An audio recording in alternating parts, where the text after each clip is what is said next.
Hello my brother and sisters. तो कैसे हो आप सब? आई होप आप सब बहुत अच्छे होंगे। और आज ही आपका भाई फिर से आप लोग के लिए एक नई वीडियो लेकर हाजिर है। और हम लोग आज इस वीडियो में reach for the top story, जो कि क्लास 9 की इंग्लिश स्टोरी है, उसके एक्सप्लेनेशन को देखने वाले हैं, वो भी इजी वे में और रियल लाइफ एग्जाम्पल के साथ। तो आइए स्टार्ट करते हैं। Chapter 7, reach for the top. It means top के लिए जो है पहुंच। टॉप के लिए पहुंच का मतलब यहाँ पे क्या है कि एक ऊंची मुकाम पे पहुंचा कैसे जाए। यहाँ पे देखिए एक महिला की स्टोरी है ये, और जो कि एक रियल स्टोरी और मोटिवेशनल भी है। ये सक्सेस स्टोरी है एक, जिसमें हम लोग ये देखने वाले कि कैसे जो है वो महिला अपने सपने को पूरा करने के लिए हर एक चीज़ों को, हर एक जितने भी बाधाएं आती है उसको कैसे तोड़कर वो निकलती है और आगे अपनी सफलता, अपने अचीवमेंट को प्राप्त करती है। जो उपलब्धि थी उनकी वो प्राप्त करती है और वो सक्सेसफुल बनती है। पार्ट 1, यहाँ पे संतोष यादव। देखिए यह स्टोरी जो आज हम लोग पढ़ने वाले हैं वो संतोष यादव की है। बिफोर यू रीड, आप पढ़े उसके पहले कुछ बातें यहाँ पे बताई गई है।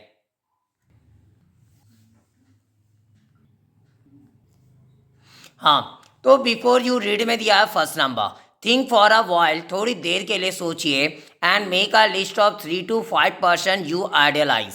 और आप जो है ना एक लिस्ट बनाओ 3 से 5 व्यक्तियों का जिसकी आप जो है वो आप आइडलाइज हो। इट मीन्स आप जिनकी पूजा करते हो, या तो फिर आप बहुत ज़्यादा जो है वो प्रशंसा करते हो उनके अचीवमेंट के लिए। इट मीन्स उनकी उपलब्धि के लिए जो है आप या तो उनको आइडलाइज करते हो, इट मीन्स उनको अपना आइडल, आदर्श मानते हो। इट मीन्स आपके लिए वो आपके जीवन का वो महान व्यक्ति है, और या फिर आप उनकी प्रशंसा कर रहे होते हो। Your idols may be from any sphere of life, और आपके आइडल्स जो हैं वो जीवन के किसी भी स्फीयर से वो आ सकते हैं, चाहे वो स्पोर्ट्स के फील्ड के हो, मेडिसिन के फील्ड के हो, मीडिया के हो, या तो आर्ट एंड आर्ट कल्चर के हो। इट मीन कोई भी फील्ड से हो, कोई इससे मतलब नहीं है। Second number, your teacher will then discuss your choices with you to find out who the top 5 idols of your class are. और आपके टीचर जो है तब डिस्कस करेंगे आपके चॉइसेस को आपके साथ में, ये फाइंड आउट करने के लिए कि आखिरकार वो 5 आइडल्स जो हैं आपके क्लास के वो कौन है। इट मीन वो आदर्श जो हैं वो आखिरकार कौन है आपके क्लास के जो है। आगे हम लोग स्टोरी स्टार्ट करते हैं। First number, the only, first para यहाँ से स्टार्ट होता है। यहाँ पे ये कहानी जो है वो स्टार्ट हो रही है। The only woman in the world who has scaled Mount Everest twice was born in a society where the birth of a son was regarded as a blessing. देखिए एक ऐसी महिला, पूरी दुनिया में एक ऐसी इकलौती महिला रही है जिन्होंने माउंट एवरेस्ट को 2 बार चढ़ा। इट मीन माउंट एवरेस्ट पे 2 बार चढ़ी है, और जिनका जन्म जो है वह एक ऐसे समाज में हुआ था जहाँ पे बेटे के जन्म को जो है वह एक कृपा के रूप में माना जाता था। इट मीन्स जहाँ पे बेटे का जन्म होना क्या माना जाता था? भाग्य की बात होती, कृपा मानते थे कि भगवान की बहुत बड़ी कृपा है कि बेटा जो है वो जन्म लिया है। और वहीं अगर बेटियों की बात करें तो एक बेटी का जो जन्म होता था, हालांकि not consider a curse. It mean ऐसे तो उनको हम लोग साप या क्या बोलते हैं बदुआ नहीं मानते थे, ठीक है, वो साप या बदुआ के रूप में नहीं देखी जाती थी, लेकिन फिर भी जो है though not consider a curse was not generally welcome. और हालांकि जो है ऐसा सांप नहीं माना जाता था, लेकिन वाज नॉट जनरली वेलकम, लेकिन आमतौर पे जो है उनका स्वागत भी नहीं किया जाता था।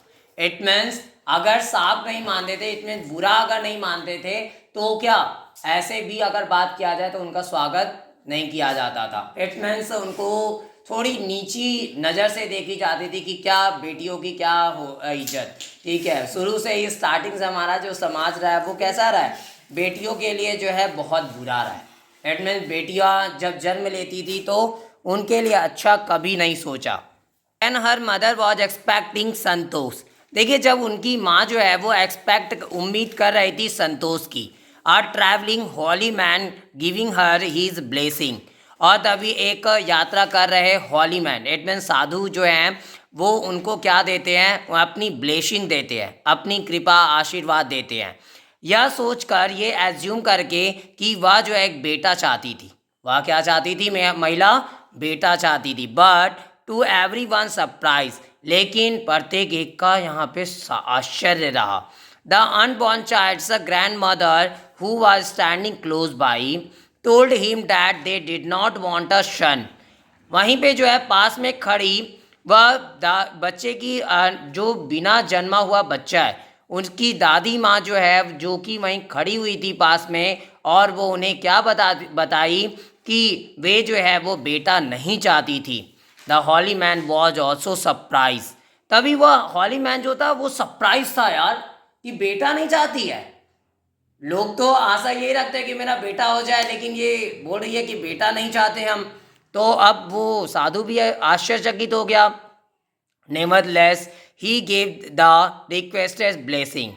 ठीक है, कोई बात नहीं, वह जो है वह फिर से वह ब्लेसिंग जो है वो दिए जो रिक्वेस्ट की गई थी। And as destiny would have it, और जैसा कि ऐसा ही भाग्य जो होता है, the blessing seem to work, और ऐसा लगा जैसे वो कृपा जो थी वह काम कर गई। Santosh was born the sixth child in a family with 5 sons, a sister, 5 brother. अब संतोष जो है वो जन्म ली थी छठे बच्चे के रूप में, मतलब वो क्या बोलते, छठा वो बच्चा था इन अ फैमिली, एक फैमिली में जो 5 बेटों के साथ थी। इट मीन्स पहले से वहाँ पे उनका 5 भाई पहले से वहाँ मौजूद था, तो छठे नंबर पे ये जन्म ली थी। आ सिस्टर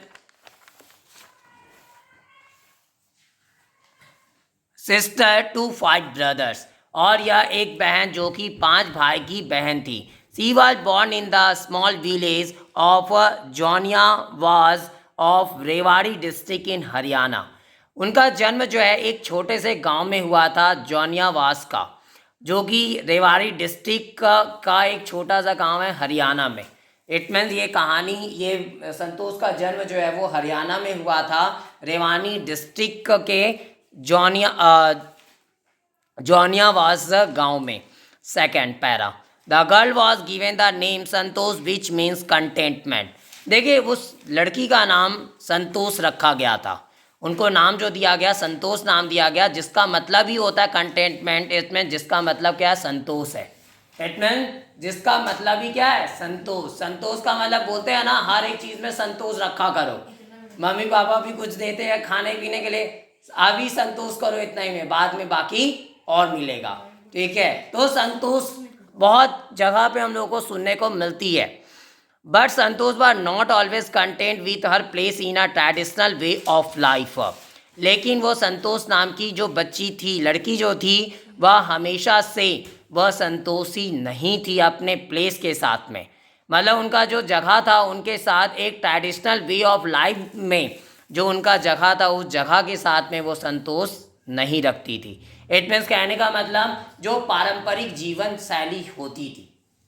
इट मीन्स कहने का मतलब यहाँ पे ये है कि जैसे लड़कियों का क्या एक बाउंड्री तय है। आई मीन लड़की जो है वो जन्म ली है, और जैसे जैसे वो बड़ी हो रही है तो क्या लड़कियों की चीज़ें अलग होती है, लड़कों की चीज़ें अलग होती है। जैसे लड़कियों के लिए बोला जाता है कि नहीं, वो लड़कियां जो है वो स्टार्टिंग से बोल दिया जाता है क्या, आपके लिए खिलौने कौन कौन से होंगे, डॉल्स होंगे। फिर उसके बाद पिंक कलर जो है, कलर में भी क्या बांट दिया जाता है कि पिंक कलर अगर कोई लड़का पहनते हुए दिख गया तो उसको लोग मजाक बनाने स्टार्ट कर देते हैं, क्योंकि समाज क्या बोल दिया कि पिंक कलर मीन्स लड़की को शो कर रहा है। ठीक है, मतलब वो लड़की के लिए सिर्फ लड़की पे सूट कर रहा है, अदरवाइज किसी दूसरे पे नहीं। या फिर खिलौनों की बात करें तो लड़कियों को क्या खेलने के लिए मिलता था, गाड़ी वाड़ी खेलने के लिए नहीं मिलता था, लड़कों को गाड़ी वाड़ी खेलने के लिए मिलता है। पर लड़कियों का खिलौना क्या होता है, डॉल्स होते हैं, किचन सेट होती है, और भी चीज़ें हैं, वो सारी चीज़ें होती है। बट लड़कों से मतलब बिल्कुल अलग होता है, मतलब जो नॉर्मल चीज़ें हैं वो उनके लिए होती है, और जो थोड़ी टफ चीज़ें, हार्ड चीज़ें या कुछ यूनिक है वो लड़कों को शो के करवाई जाती है। ठीक है, तो ये कंडीशन जो है यहाँ पे देखने को मिलती है। तो वो परंपरा के साथ जो है वो संतोष नहीं रखा करती थी। She began living life on her own terms from the start, और वो शुरुआत से ही जो है ना, जो अपना जीवन स्टार्ट की जीने के लिए वो अपने टर्म पर, इट में खुद के हिसाब से, दूसरे के हिसाब से वो नहीं जीना चाहती थी। Where other girls wore traditional Indian dresses, Santosh preferred shorts. देखिए, जहाँ पे जो दूसरी लड़कियां जो हैं वो क्या पारंपरिक भारतीय ड्रेसेस को पहनती थी, वहीं संतोष जो है वो शॉर्ट्स को पहनना पसंद करती थी। Looking back she says now, और पीछे देखते हुए वह अब कहती है, from the very beginning, just ये अभी अभी शुरुआत से ही, I was quite determined that if I choose a correct and a rational path, the others around me had to change, not me. तो वो क्या करती है, कहती है अब ना, जस्ट शुरुआत से ही, कि मैं जो हूँ, आई वॉज क्वाइट डिटरमाइंड, मैं निश्चित पूरी तरीके से दृढ़ निश्चय कर चुकी थी। मैं दृढ़ निश्चय की थी कि अगर मैं कोई भी एक करेक्ट और ट्रेडिशनल पाथ को मैं चुनती हूँ, इट मीन जो पाथ, जो रास्ता मैं चुनती हूँ जो मेरे लिए सही है, और अगर वो रास्ता सही है और मैं चुन ली हूँ उस रास्ते को, तो अगर कोई बदलना चाहता है, क्योंकि हमारे लाइफ में क्या होती है, हर एक बंदे की बात करें तो लाइफ में क्या देखने को मिलता है कि नॉर्मली जो भी चीज़ें, जो भी हमारे सपने होते हैं, जो भी हमारे तौर तरीके होते हैं जीने के, वो सारी चीज़ें जो है लोगों को पसंद नहीं आती। मतलब मेरा मानना कुछ और होता है, मिस्सा हमको कुछ और पसंद है, बट लोग क्या बोलते हैं, नहीं ये चीज़ें सही नहीं है, ये समाज स्वीकार नहीं करेगा। ठीक है, समाज का नाम देकर जो उस चीज़ को क्या किया जाता है, हटाने की कोशिश की जाती है। इट मीन्स कहने का मतलब क्या, अगर मान के चलो ना, अभी एक भीड़ चल रही है सरकारी नौकरी की तरफ, ठीक, अभी देख ही रहे मारा मारी चल रहा है सरकारी नौकरी के लिए, भले उसके लिए लोग जीवन अपना बर्बाद कर दे, लेकिन सरकारी नौकरी चाहिए। अगर उसी बीच कोई एक बंदा अगर सवाल बोल दे कि नहीं हम सरकारी नौकरी ना करके हम बिजनेस करेंगे, तो उसी टाइम क्या बोलते हैं लोग, देखो बाबू तुम बिजनेस तो कर रहे हो, फिर लड़कियां ना मिलेगी, लड़की नहीं मिलेगी, क्योंकि लड़की का बाप क्या खोज रहा है, सरकारी नौकरी वाला लड़का चाहिए, क्योंकि वो जॉब क्या है, सिक्योर है। सिक्योर का मतलब उसका भी कोई माँ बाप नहीं है कि कब तक सरकारी नौकरी रहेगा कि ऐसे छूट जाएगा, लेकिन फिर भी क्या बोल रहा है कि सरकारी नौकरी क्या सिक्योर माना गया है, लेकिन बिजनेस सिक्योर नहीं है। इसका मतलब है कि बिजनेस में कभी भी आप बहुत अमीर भी बन सकते हो या धड़ाक से नीचे भी गिर सकते हो। हाँ रियलिटी है, मानते हैं, बट ऐसा नहीं है कि सरकारी नौकरी का ही रुतबा है, रुतबा यहाँ पे बिजनेस वालों का है। क्यों है, सरकारी नौकरी आपको एक लिमिट में बांध देती है, आपका मंथली फिक्स है 40,000, 50,000, 1,00,000 बस फिक्स है। बट बिजनेस की बात करें तो वो क्या है, फिक्स नहीं है। अगर आप अपना स्किल डेवलप करते जा रहे हो, अपने आप के नॉलेज को बढ़ाते जा रहे हो, तो वो छोटी सी बिजनेस को आप बहुत ऊपर तक ले जा सकते हो। बाकी किस्मत खराब रहा या क्या बोलते हैं नॉलेज नहीं गेन किए तो अलग चीज़ है, बट आप छोटे से बिजनेस को बहुत ऊपर तक लेके जा सकते हो। मीन्स वहाँ पे सोच थिंकिंग क्या है, आप फ्री हो, बट जॉब में क्या है, फ्री हो क्या, नहीं हो।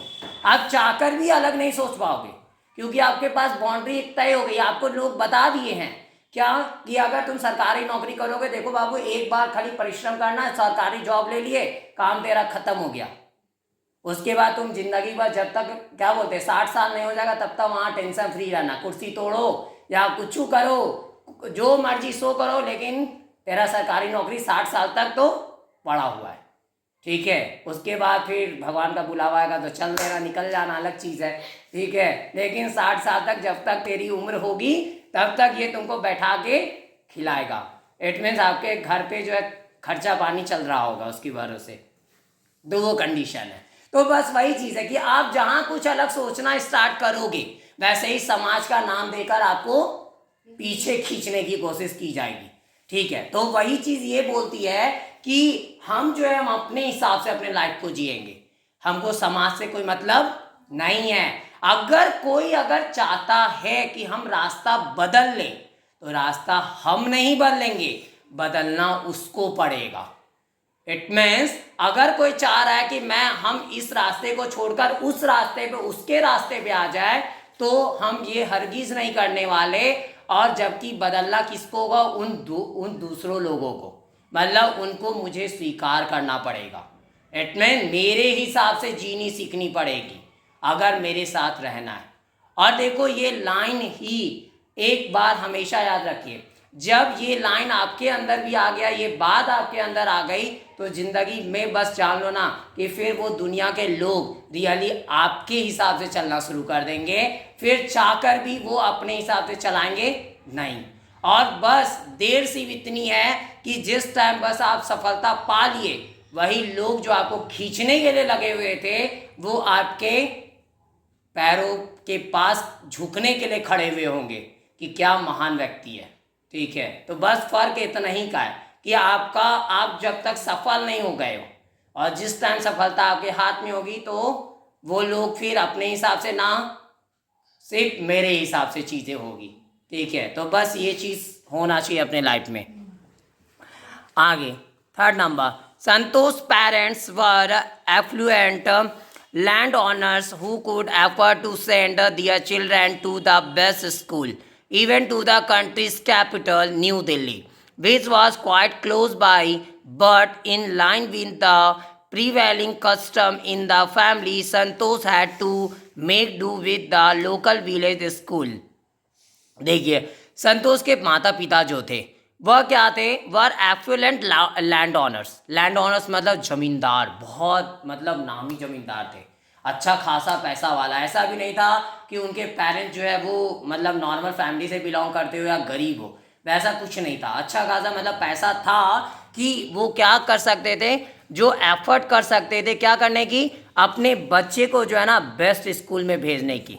हर एक पेरेंट्स का लगभग सपना होता है, अब कुछ पेरेंट्स का हम नहीं बात कर रहे, बट लगभग आज के डेट में हर एक पेरेंट्स का सपना होता है कि मेरा बच्चा जो है वो एक बड़े से बड़े स्कूल में जाए, मतलब उस शहर का सबसे बेस्ट स्कूल जो होगा, जिस शहर में भी वो रह रहे उसका सबसे बेस्ट स्कूल की तलाश करते हैं कि जो सबसे बेस्ट स्कूल होगा उसी स्कूल में मेरा बच्चा पढ़ना चाहिए, चाहे उसके लिए हमको कुछ भी क्यों ना करना पड़े।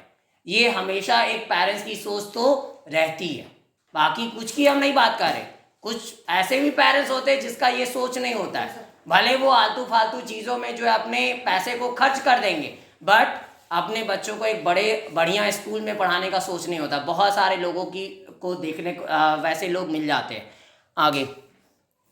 आगे जब हम लोग बात करें तो यहाँ पे कंट्री, यहाँ तक कि कंट्रीज़ का जो कैपिटल है, इट मीन न्यू दिल्ली में भी वो पढ़ाने के लिए सारे खर्च को उठा सकते थे, which was quite close by, और जो कि बहुत ज़्यादा पास थी, but in line with the prevailing custom in the family.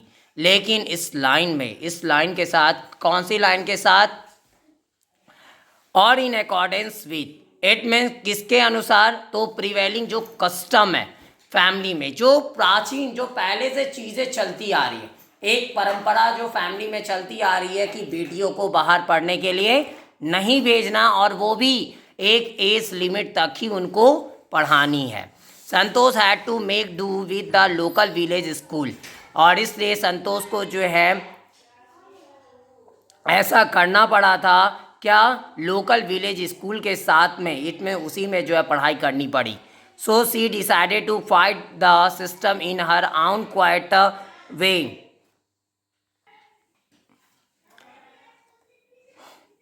और इसलिए जो है वो क्या तय कर ली, डिसाइड कर ली कि वो फाइट करेगी सिस्टम के विरुद्ध में, इन her own quite way, it means अपने खुद के शांत तरीके में। ऐसा नहीं कि लड़ाई करने के लिए उतर जाए, नहीं, अपने खुद के शांत तरीके में वो फाइट करेगी सिस्टम से।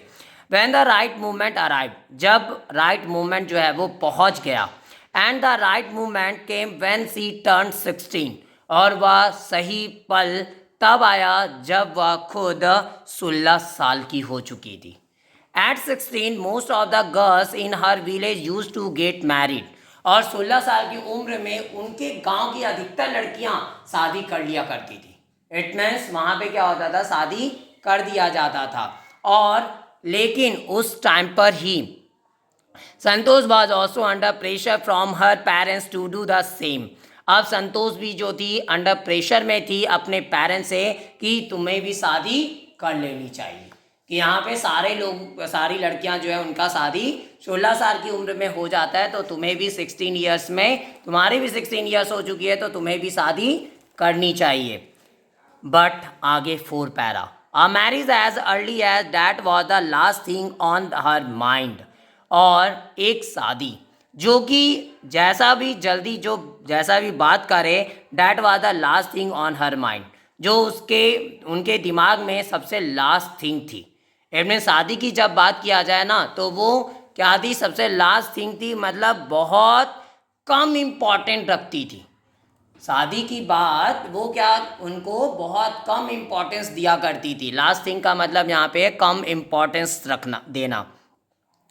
सी थ्रेटेंड हर पेरेंट्स, अब तभी वो पेरेंट्स को धमकी दे दी। क्या कर धमकी देती है, that she would never marry, वह कभी भी शादी नहीं करेगी if she did not get a proper education. क्या कि वो शादी कभी भी नहीं करेगी अगर जो है उसे एक सही शिक्षा नहीं दिलवाई गई, एक अच्छी शिक्षा नहीं दिलवाई गई। She left home and got herself enrolled in a school in Delhi, और वह जो है घर छोड़ दी और उसके बाद वह एक स्कूल में, इट में जो कि दिल्ली में था, वहाँ पे अपने नाम एनरोल करवा लेती है, इट में वहाँ पे दाखिला ले ली। When her parents refused to pay her for her education, और जब उनके पेरेंट्स जो थे मना कर दिए कि उनकी शिक्षा के पैसे वो पे नहीं करेंगे, she politely informed them of her plans to earn money by working part time to pay her school fees। तो वह पोलाइटली क्या करती है ना, उन्हें इन्फॉर्म कर दी अपने प्लान के बारे में कि आखिरकार वो पैसे कैसे कमाएगी, कि वो पार्ट टाइम जॉब कर लेगी, पार्ट टाइम कोई ना कोई वर्क कर लेगी और उसके बाद अपने स्कूल का खर्चा पे कर लेगी। इट मीन्स स्कूल का भरपाई वो फी का कर लेगी खुद से। हर पेरेंट्स देन एग्री टू पे फॉर हर एजुकेशन, बट अब उनके माता पिता खुद मान गए कि ठीक है, छोड़ो, रहने दो, अब एजुकेशन का भार हम खुद उठाएंगे, कि तुमको मेहनत करने की ज़रूरत नहीं है, एजुकेशन का भार हम लोग खुद उठा लेंगे। 5 नंबर, देखिए यहाँ तक जितने भी लाइंस है, यहाँ पे क्या देखने को मिल रहा है कि संतोष जो है अब अपने हिसाब से चीज़ें करवाना जान रही है। देखिए अगर आप सही हो तो इतना गारंटी है कि आने वाले टाइम में, इट मीन्स, और जब आपके पेरेंट्स को खुद पता चल जाएगा कि मेरे बच्चे ये लायक हैं, तो वो खुद उस चीज़ के लिए तैयार हो जाते हैं। बस हाँ, थोड़ा तो परिश्रम करना पड़ेगा आपको, ठीक है, वो कंडीशन होती है। और वो यहाँ पे भी वो संतोष जो है वो अपनी सारी बातों को अपने पेरेंट्स से मनवा रही है और अपना एक अच्छा इमेज जो है वो बनाने के लिए संघर्ष कर रही है। Paragraph 5, wishing always to study a bit more and with her father slowly getting use to her urge for more education, Santosh pass the high school examination and went to Jaipur. देखिए उनकी इच्छा थी, संतोष की इच्छा क्या रही कि हमेशा थोड़ा और ज़्यादा पढ़ने की, मतलब थोड़ा थोड़ा जब पढ़ रही होती तो उनकी इच्छा क्या होती, थोड़ा और पढ़ना, नहीं ये कम है, अभी थोड़ा और एजुकेशन लेनी है, शिक्षा और ग्रहण करनी है। और एंड विथ हर फादर, और जस्ट उनके पिताजी के साथ slowly getting use to her urge for more education, और वह क्या करती थी, धीरे धीरे जो है, and with her father slowly getting use to her urge for more education, और वो क्या करती थी, बोला करती थी और ज़्यादा एजुकेशन के लिए कि नहीं अभी ये कम है और ज़्यादा एजुकेशन चाहिए। संतोष pass the high school examination, और संतोष फिर जो थी वो पास की हाई स्कूल एग्जामिनेशन को, और फिर जयपुर चली गई। सी ज्वाइंड महारानी कॉलेज, और वो ज्वाइन क्या की, महारानी कॉलेज को ज्वाइन की।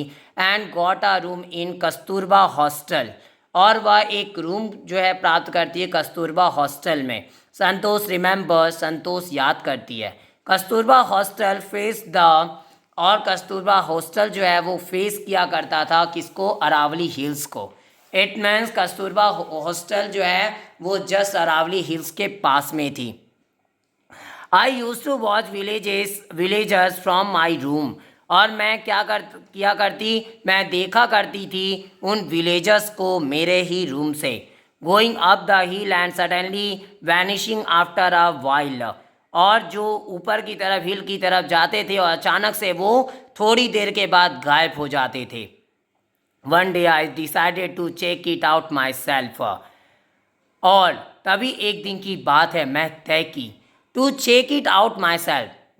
चेक इट आउट का मतलब यहाँ पे क्या है, फाइंड आउट द ट्रूथ, सच्चाई को तलाशने की, कि आखिरकार मेरा खुद का क्या सच्चाई है। सच्चाई है का मतलब कि मैं किस लिए जन्म ली हूँ। अब हर एक का एक मोटिव तो होता है, अपने हर एक का क्या बोलते हैं, लाइफ में कोई ना कोई सपना होता है, ड्रीम होती है, कुछ डिज़ायर होते हैं कि हमको अपने लाइफ में कुछ भी ये चीज़ें करनी है, या हमको टीचर बनना है, या पेंटर बनना, आर्टिस्ट बनना है, या कुछ भी है, मतलब हमको करना, कुछ अच्छा करना है। तो वैसे ही जो है, जब अब वो अपने आप की तलाश करती कि आखिरकार मेरे लिए क्या है, I found nobody except a few mountaineers.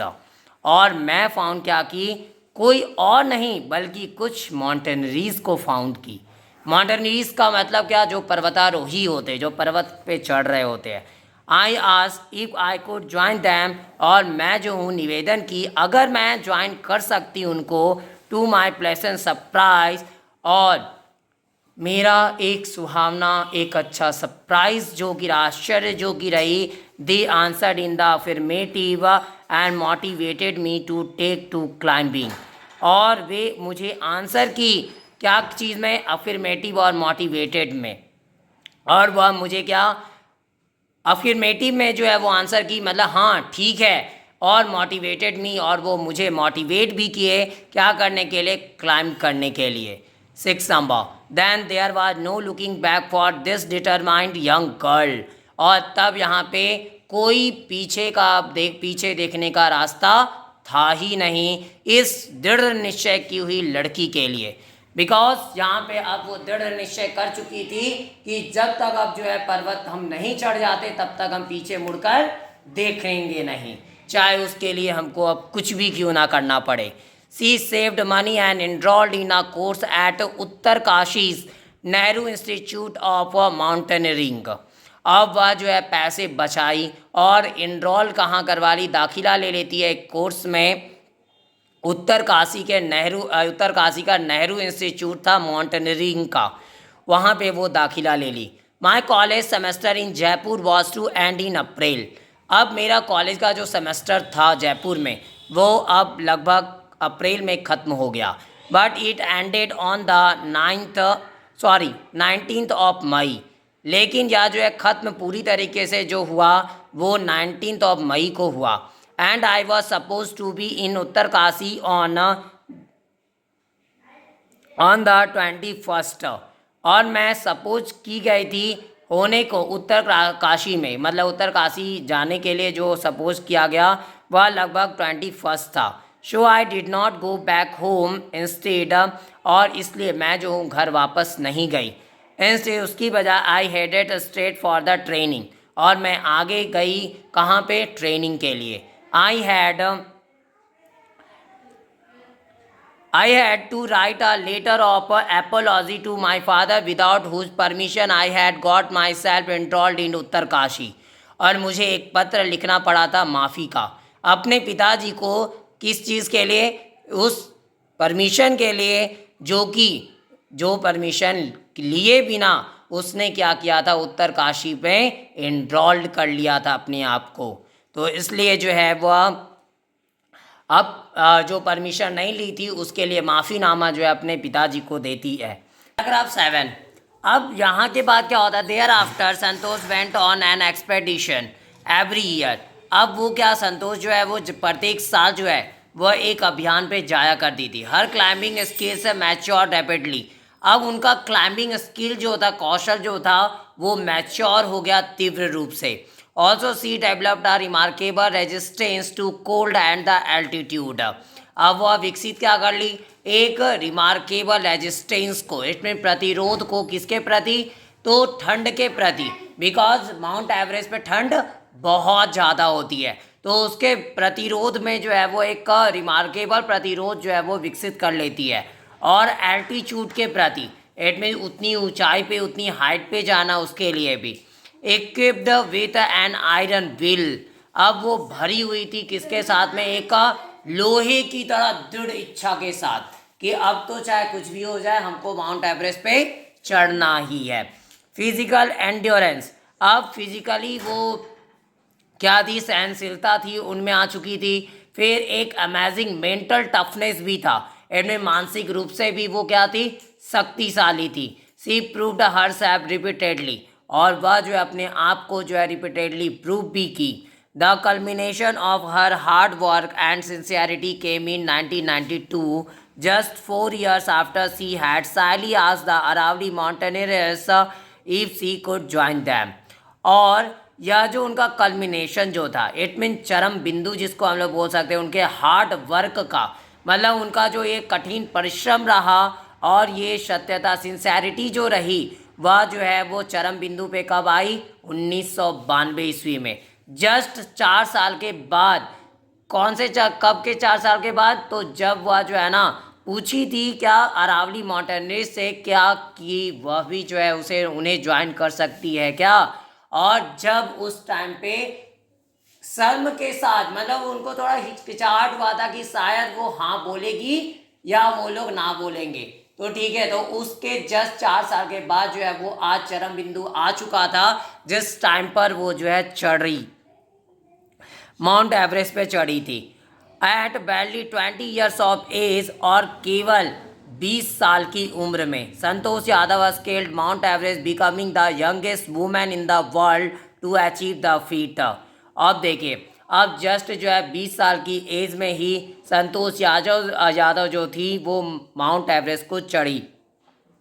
और वह क्या होती है, सबसे युवा महिला है पूरी दुनिया में जो कि क्या करती है, इस उपलब्धि को प्राप्त की थी। If her climbing skills, physical fitness and mental strength impress her seniors, her concern for others and desire to work together with them found her a special place in the hearts of fellow climbers. देखिए, अब उनका क्या था यहाँ पे, if her climbing skill, अगर उनकी climbing skill की बात करें, फिजिकल फिटनेस की बात करें और मेंटल स्ट्रेंथ जो थी, इनमें मानसिक रूप से जो मानसिक शक्ति जो थी वो उनको उनके सीनियर्स को इम्प्रेस की थी। इट मीन्स उनके सीनियर्स जो थे, उनसे जो और भी बड़े बड़े लोग थे, उनको वो इम्प्रेस की। हर कंसर्न फॉर अदर्स, अब उनकी जो चिंता होती थी दूसरों के लिए, और फिर डिज़ायर जो था एक साथ का उनके साथ काम करने का, वो उस found her a special place in the hearts of fellow climbers. और इसकी वजह से उनको क्या एक खास जगह मिलती है जो भी साथी क्लाइंबर्स थे उनके दिलों में। बिकॉज यहाँ पे जो है ना इनकी पहचान ही कुछ अलग बन गई। देखिए, सिर्फ अपने लिए जीना, जैसे अगर मान के चलते हैं किसी भी कंपटीशन में हम चल रहे हैं तो सिर्फ ये सोचकर जीना कि नहीं सिर्फ हम ही को आगे जाना है, तो ये फिर गलत है। सोच ये होनी चाहिए हम लोगों की कि जो साथ में लोग चल रहे वो लोगों को साथ में लेके चले। बाकी तो किस्मत की बात है कि कौन कहाँ तक जाएगा वो पता नहीं है, कब किसके साथ क्या होगा। बट हमारे अंदर एक चीज़ें ये होनी चाहिए कि जहाँ तक भी हम चले वो साथ लेकर जा रहे, जो भी हमारे साथ जा रहे वो कहीं स्लिप ना कर जाए, इट मीन्स कहीं वो डगमगा ना जाए। तो उस हिसाब से यहाँ पे बहुत सारे जो माउंटेनरीज थे तो उनके बीच में ये स्पेशल जगह बना ली थी, बिकॉज ये सबके बारे में सोचती थी, सिर्फ अपने बारे में नहीं सोचती थी। अभी के टाइम में क्या चल रहा होता है, हम लोग अगर कोई भी कंपटीशन स्कूल की बात कर ले तो टॉपर्स बनने के चक्कर में लगे हुए और लोगों को क्या कर रहे हैं, अपने विरोध वाले को, अपने पास वाले को हम लोग हमेशा नीचे करने की कोशिश करते हैं। तो जीतता वो नहीं है रियल मायने में जो दूसरों को हरा के जीते, जीतता वो है जो दूसरों को साथ लेकर जीतता है। इट मीन जीत, असली जीत अगर बात करें ना तो वो जीत है जब आप अकेले नहीं जीतते हो, अपने आसपास वाले को भी साथ लेकर जीतते हो, तो वो एक असली जीत होती है। आगे paragraph 8, during the 1992 Everest mission और जस्ट एवरेस्ट मिशन जो था 1992 के दौरान, Santosh Yadav provided a special care to a climber. देखिए संतोष यादव जो थी वह प्रोवाइड क्या की एक खास केयर को किसके प्रति, क्लाइंबर के प्रति, जो एक चढ़ने वाला बंदा था। Who lay dying at the South Col, South Col एक ऊंचाई है वहाँ पे माउंट एवरेस्ट और एक और चोटी के बीच में, तो साउथ कॉल पे एकदम मरणावस्था में वो था। She was unfortunately unsuccessful in saving him, ऐसे बदकिस्मती से अभाग्यवश वह जो है उनको बचाने में अनसक्सेसफुल रही, मतलब उसको बचा नहीं पाती है। वो कोशिश तो की उस बंदे को बचाने की, बट वो बचा नहीं पाई। हाँ एक बात जैसे भी बात करें, she manage to save another climber, but जैसे भी बात किया जाए तो वो मैनेज की क्या करना, दूसरे क्लाइंबर को बचाने की, जिनका नाम मोहन सिंह था। Who would have met with the same fate had she not shared her oxygen with him, और जो कि क्या हो चुका होता, जस्ट उसी सेम भाग्य के साथ वो मिल चुका होता, और सेम भाग्य के साथ मिल चुका होता अगर वह जो है वह अपने ऑक्सीजन को उनके साथ शेयर नहीं की हुई होती। इट मीन्स कहने का मतलब ये भी मर सकता था, ठीक है, मोहन सिंह की भी मृत्यु हो सकती थी अगर वो अपना ऑक्सीजन सिलेंडर उसको शेयर नहीं करती। तो ये उस टाइम पे भी अपना ऑक्सीजन सिलेंडर जो है वो मोहन सिंह के साथ शेयर करती है और मोहन सिंह का जान बचा लेती है। आगे पैराग्राफ 9, विद इन 12 मंथ्स और जस्ट 12 महीनों के अंदर Santosh found herself a member of an Indo Nepalese women's expedition that invited her to join them, और जस्ट 12 महीने के अंदर ही संतोष जो है अपने आप को फाउंड किया कि एक मेंबर के रूप में, मतलब उनको मेंबर बना दिया गया इंडो नेपालीज वीमेन का जो अभियान जो चलता था उसका, डैट इन्वाइटेड हर, और जो कि उसे इन्वाइट भी किए थे उनको ज्वाइन करने के लिए।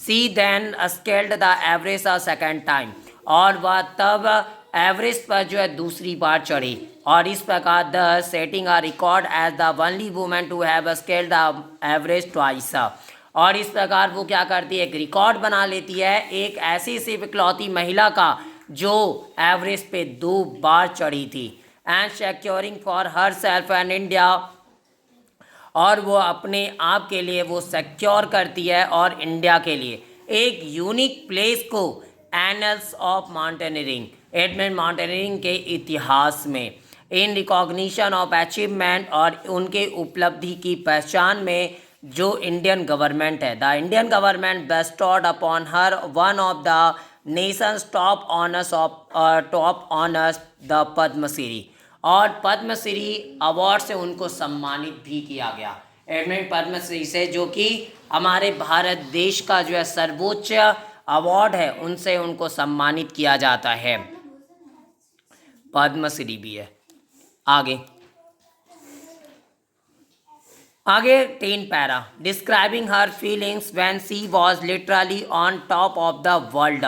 देखिए अब वह जो अपने फीलिंग को डिस्क्राइब करती है जब वह सचमुच में दुनिया के टॉप पर थी। संतोष हैज सेड, और संतोष कही है, it took some time for the enormity of the movement to sink in, और यह जो है कुछ समय लिया था किस चीज़ के लिए, उस मूवमेंट की दुष्टता के लिए। इट मीन वह जो खराब पल था, टू सिंक इन, जो कि समझने का, ताकि जो है समझा जा सके अच्छे से। Then I unfold the Indian tricolour and held it aloft on the roof of the world, और तब मैंने क्या किया, अनफोल्ड किया, फहराया भारतीय ट्राई कलर को, इट मीन्स तिरंगे को, और held it aloft on the roof of the world, और मैंने इसे जो है सबसे ऊंचा, पूरी दुनिया का सबसे ऊंचा जो छत है उस पे जो है मैंने इसे हेल्ड किया, एड में ऊंचा फहराया इसे। द फीलिंग इज़ इनडिस्क्राइबेबल, और यह जो फीलिंग जो है वो अकथनीय है। इट मीन्स इस फीलिंग को जो है नॉर्मली बयां नहीं की जा सकती, उसको ऐसे शब्दों में हम लोग बयां नहीं कर सकते, वो एक ऐसी फीलिंग होती है। इट मीन्स कहने का मतलब क्या है कि यहाँ पे देखिए, जब कभी भी हम लोग खुद के लिए और देश के लिए कुछ कर रहे होते हैं ना, तो वो जो फीलिंग होती है रियली, वो लोगों को मतलब ऐसे शब्दों में बयां नहीं की जा सकती। वो खुशी ही कुछ अलग होती है, और जब वो सपने हमारे पूरे हो जाते हैं तो उसका तो खैर वो ठिकाना ही, वो खुशी का कुछ फीलिंग का अलग ही होता है। और आगे फिर क्या होता है, इट वॉज ट्रूली, आगे, the Indian flag was flying on the top of the world, और भारतीय तिरंगा झंडा जो था वह जस्ट दुनिया के टॉप पे फहराया गया, फहर रहा था, लहरा रहा था। It was truly a spiritual movement, और यह सचमुच में एक स्पिरिचुअल मूवमेंट थी। I felt proud as an Indian, और मुझे गर्व महसूस हुआ एक भारतीय होने पर। ऑल्सो अ फर्वेंट इन्वायरमेंटलिस्ट, और वह क्या फर्मेंट इन्वायरमेंटलिस्ट भी रही है। इट मीन्स एक स्ट्रॉन्ग सिंसियर फीलिंग वाली वो इन्वायरमेंटलिस्ट रही है। इन्वायरमेंटलिस्ट का मतलब पर्यावरण पे क्या बोलते हैं, प्रेमी, ठीक है, मतलब पर्यावरण के प्रति जो प्रेम होता है वो उनके अंदर था।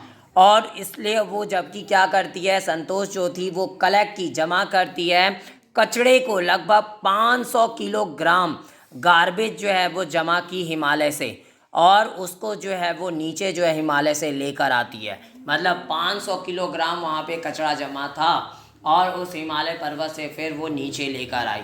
और यही थी स्टोरी जो कि संतोष यादव की, और यहाँ पे वो समाप्त होती है। देखिए, इस कहानी से हम लोग को ये सीख मिलती है कि सफलता कब सही सफलता होती है, जब हमारी वजह से कोई दूसरे का नुकसान ना हो, और हमारी जीत के रास्ते में कि किसी का दम ना घुटता हो। इट मीन्स कहने का मतलब ये है कि आपकी सफलता तभी सफलता सही मायने में पूरी होती है जब आप सफल हो भी जा रहे हो, लेकिन आपकी वजह से आपके रास्ते में जो लोग रहे उनका कोई नुकसान ना हुआ हो। इट मीन्स आपके आसपास के जो लोग रहे वो भी क्या, या तो सफल हुए हो या तो सही सलामत हो, ठीक है, तभी आपकी सफलता रियल मायने में असली सफलता है। वरना अगर आप सफल हो भी जाते हो तो भी आपके अंदर क्या एक खेद रह जाएगा कि अगर हम उस टाइम पे अगर उसको बचा लिए होते तो शायद अच्छा होता, ठीक है। तो वो जो खुशी होगी वो अलग ही होगा अगर